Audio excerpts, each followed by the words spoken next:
Now let's bring in our panel, and joining me now is Shezad Chaudhary from Islamabad, and he's a security analyst and former Air Vice-Marshal in the Pakistani Air Force. And in New Delhi is Ashok Behuria, and he's a senior fellow at the South Asia Centre of the Institute for Defence Studies and Analysis. And completing our panel from the Indian capital is Syed Zafar Islam, and he's a spokesman for the ruling Bharatiya Janata party, or otherwise known as the BJP for short. Gentlemen, thank you very much for joining us here on The Newsmakers. Now, I want to pick up on a question that was asked by my colleague in the package that we just ran. The question, and I want to put this to Mr. Chaudhary first, was the call for talks with India by Imran Khan too much too soon for Pakistan's Imran Khan? No, I don't think so. I think it was rightly timed. It was a change of government in Pakistan, and unfortunately for the last at least 4 years or 5 years, India and Pakistan had not been in communication formally and officially in terms of trying to work problems out. So it was imagined, at least within Pakistan, and I'm sure to certain people in India as well, that Imran Khan, a new government, on a better sort of coordination with the army, supported by the army, on a better page and better understanding with them, should be able to forward the agenda of peace with India. And therefore, the initiative that he took, or his government took, was well timed. Also, please keep in mind that it was in response to Mr. Narendra Modi's very generous letter of felicitations, as well as the High Commissioner bringing in cricket bats signed by the entire cricket team on behalf of the Indian government, because our Prime Minister Imran Khan is a former cricketer recognized as such. So I think these were good signs to begin with, and therefore in response, Imran was to take that important step of suggesting that the two sides need to begin to at least talk to each other, if not formally, then at least informally at certain places, and see if there's a possibility to work things through. So I think in that sense, it was very well timed, very welcomed in Pakistan, and very popular and supported in Pakistan. So with all this goodwill, good timing like that you've mentioned, and support from Pakistan, why did it not work out? And that question to you, Mr. Syed Zafar. Well, you have to understand everything in the right perspective. India is a peace-loving country, and we have always advocated peace. But unfortunately, Pakistan is a country which is harboring terrorism, which is actually giving a lot of support to terrorist organizations, logistical support to terrorist organizations. Okay. By the United Nations, yes. Okay. Pakistan is not taking action against those people. Okay. I want your line isn't very clear, Mr. Zafar. I'm struggling to hear you. I just want to bring in Dr. Ashok while we check your line. Your comments on why this goodwill gesture, let's say, by Imran Khan to restart talks with India, didn't get off to a good start. You see, Imran knows India much better than anyone else in the political domain at the moment. He was the one, as a cricketer, he has been here. As a commentator, he has been here. As a politician, he has been here. So I think, there was no want of intention. But the problem is, the path to hell is always paved with good intentions. When he came out with his message of peace, so there was some kind of a disbelief in India and elsewhere.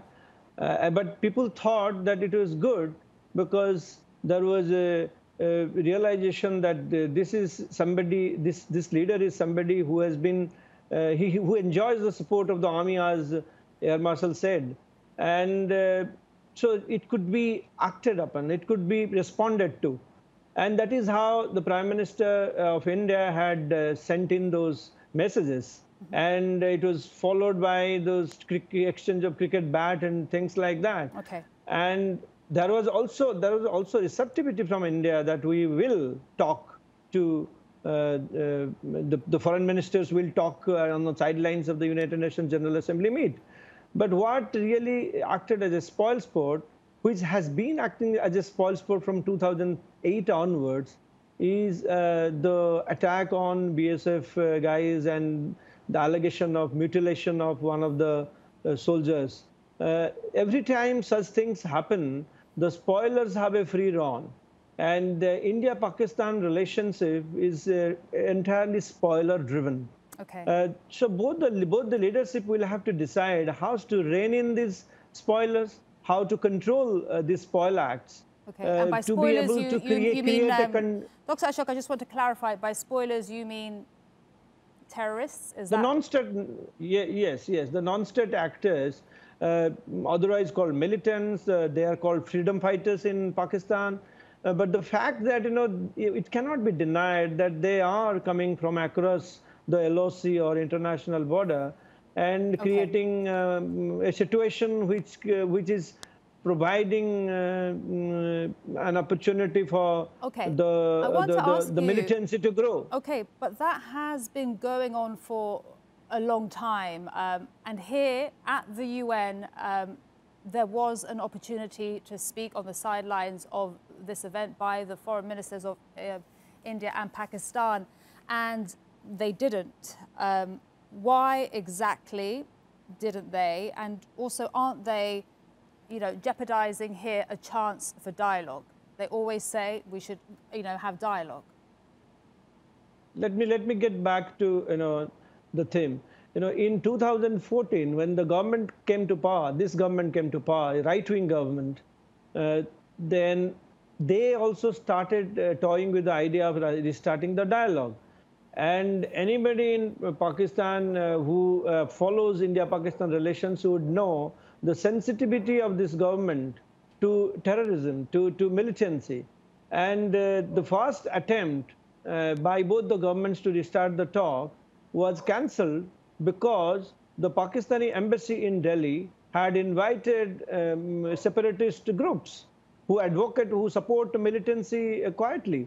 And this sensitivity should be factored into any attempt to restart the dialogue from both the sides, and especially from Pakistan.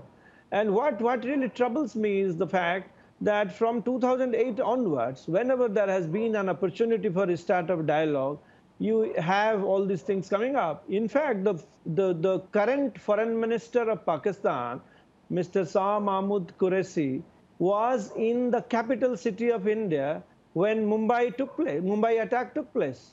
And the spoilers had timed it to perfection. Dr. Ashok, that's a very valid point you're making. It's going very much into the past, but a very good point. I want to bring in Syed Zafar.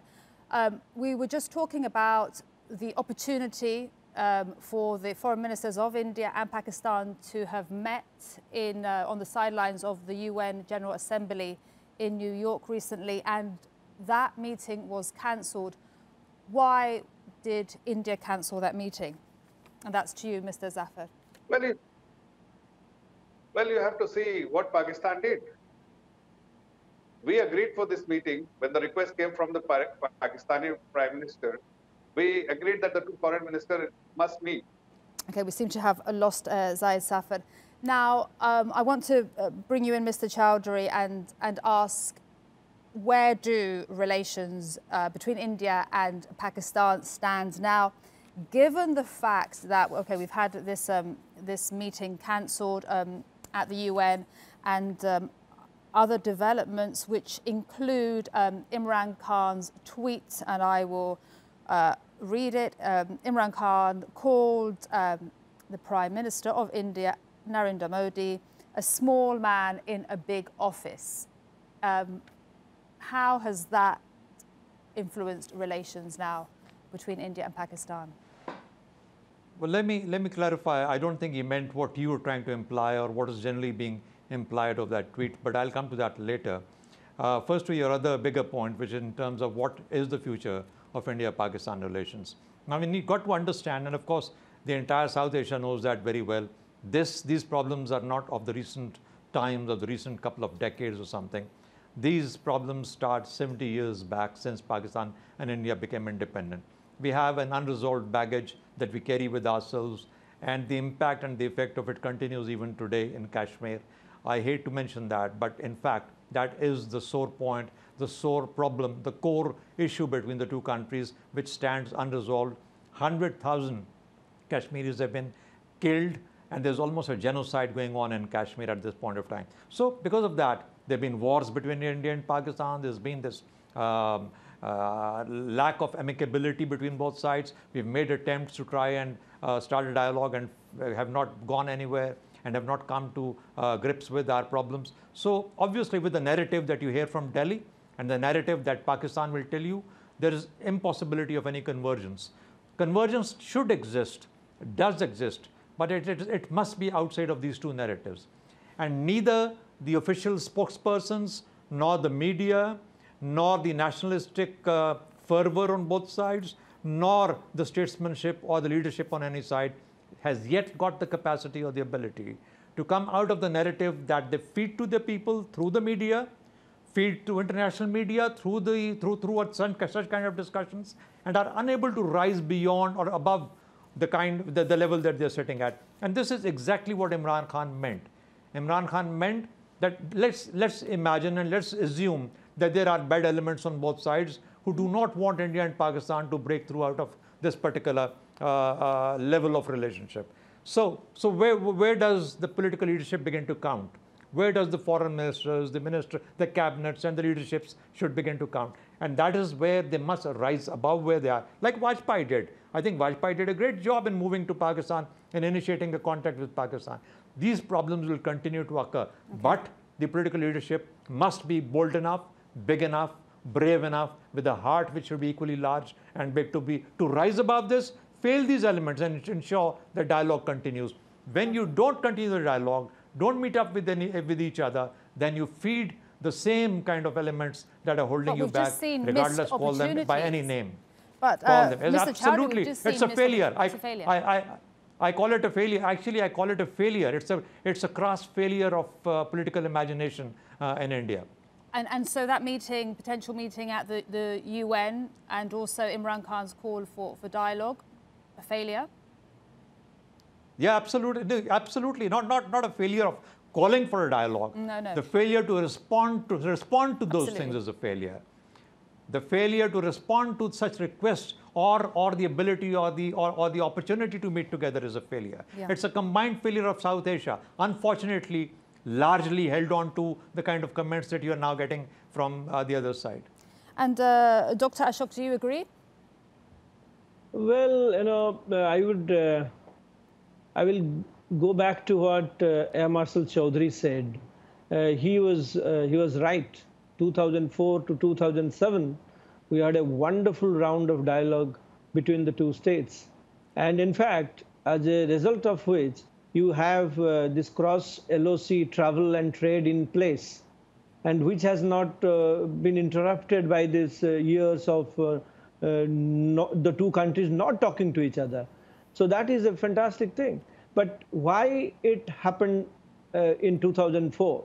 It was not only the large-heartedness of Mr. Vajpayee, but it was also in equal measure the decision of the then military administration or military dispensation in Islamabad to sincerely try to rein in the terror elements. Okay. And poor Musharraf had been attacked thrice because of this. Okay. But he suffered it all and came out with some formula Dr. on Ashok, the basis of which... I'm sorry to interrupt, we're running out of time, but I just want you to answer, now, in 2018, India has elections coming up.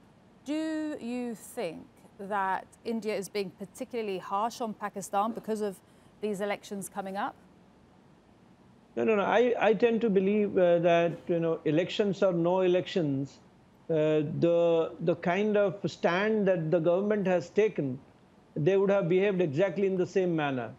So election, people have said in Pakistan, I am following the media, they're saying that it is because of the elections Modi behaved the way he did. Well, if it were so, he wouldn't have sent the envoy to meet Imran Khan. but he did this. And I beg to differ with Mr. Chaudhary that this present generation of leadership is not large-headed. I think Modi, in the heart of hearts, has tried. We must give credit to him for having gone to Lahore to meet Mr. Nawaz Sharif. He also had quiet discussion with him in Kathmandu. But the problem is there is a kind of there is a kind of a, what do you say, bipolarity at work in Islamabad. Islamabad. Yeah. So I would say, Mr. Chaudhary, I would say that there is a need to also reflect on the spoiler element on both the sides. Whether spoilers should be given a chance to interrupt these processes. All I'm saying is that you have the most densely populated, militarily populated border line of control in Kashmir on both sides. How is it possible, and after Pakistan assured you in 2003, how is it possible that anybody from Pakistan can still manage to go in and do what you're doing to the Kashmiris, or in response to that support them? I think your problems lie within your own borders or within the LOC on your side. Till the time that you're able to resolve that, till the time that you're able to bring calm there and bring about a sense of peace, I don't think that your problems within your own borders will come to an end. So please don't try and blame that on us. We feel here in Pakistan that you are transferring the blame of your political failures, of the lack of religious sensitivity within India on Pakistan, and that is why. And that is why you continue to be in a state that we are in. I think we need to change the way we think, and our leaders surely need to be beyond that, so that we can get on to a more peaceful future. Dr. Ashok, your comments? So where do you differ? I'm just saying that the leaders have to go beyond the present line of thinking. Absolutely. So I'm saying that to underestimate the capacity of external agencies interfering in internal affairs of other countries would not be doing justice to the process. We have to, because I told you in 2004, 2007 it happened, and it went on for 3 hours, 3 years. Gentlemen, I'm going to interrupt because we have Mr. Chaudhary, sorry to interrupt. We have 2 minutes left. I just want very quickly, Dr. Ashok, from both of you, we need to finish our segment. Tell us, can relations between India and Pakistan improve, or are they just going to get worse? Very quickly, in 30 seconds, Mr. Chaudhary, first of all. No, I'm sure that we can get on. Like I said, there are convergences outside the two narratives that are peddled in the both nations, and we need to look beyond those narratives for the moment. If India can forget and harping onto the terrorism only, for which Pakistan is now as much a target. Remember, we have Kulbhushan Yadav with us, right here in Pakistan, as an Indian naval commander who was doing espionage and terrorism in Pakistan. So obviously we have a living proof of that. So we are as much a target now as India claims itself to be. We need to go beyond that. Even if you have terrorism as a problem, you still need to sit down and talk to each other to mitigate it, minimize it, and eliminate it. Okay, and on that note, we're going to have to end. I want to thank our guests. Thank you very much for speaking to us on The Newsmakers. Thank you all.